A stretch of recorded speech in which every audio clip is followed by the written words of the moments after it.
Hi, this is Jeff Lesher with What's the Point? And the point this week has to do with who is most responsible for belonging. And the idea of this question, of this circumstance, came to me following a podcast interview that I did with Jim Barnett, who's a co-founder and the CEO of Whisk, which is a platform designed for people to connect about non-work things in the context of the workplace.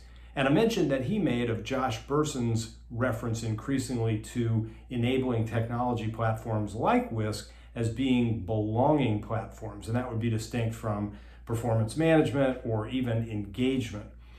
And part of the conversation that Jim and I had, and that conversation will be released on August 22nd, by the way, and I encourage you and ask you to listen. That's Inevitable, the Future of Work, the Shift podcast. Jim mentioned that this was really just a peer-to-peer circumstance. Even if leaders participate, it's participating just as individuals. And I think that's great, and I think it leaves something really important out of the mix. And so the question would be, where else can they get this? At Shift, mild plug, we have a platform called Latch that I think allows for both things to be true, that you could connect person to person in a social media type format, but you can also do so within the larger framework of what leaders are providing as context and encouragement. What's the point of the work that we're doing, or even the point of bolstering the connections that we have?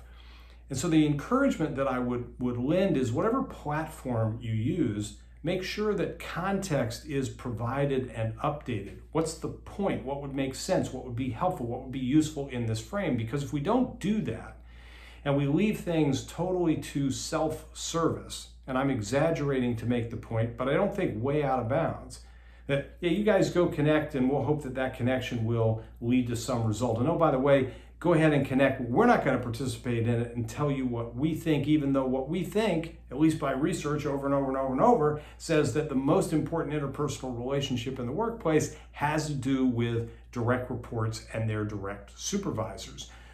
Don't make technology a substitute for context and the connection with you as a leader. When you do, you turn this into a self-service environment, which I would say is going to be self-defeating, both for the organization, because your people won't be as connected and they'll exit, and at the individual level, they will be left wanting more, which is why the first thing will happen.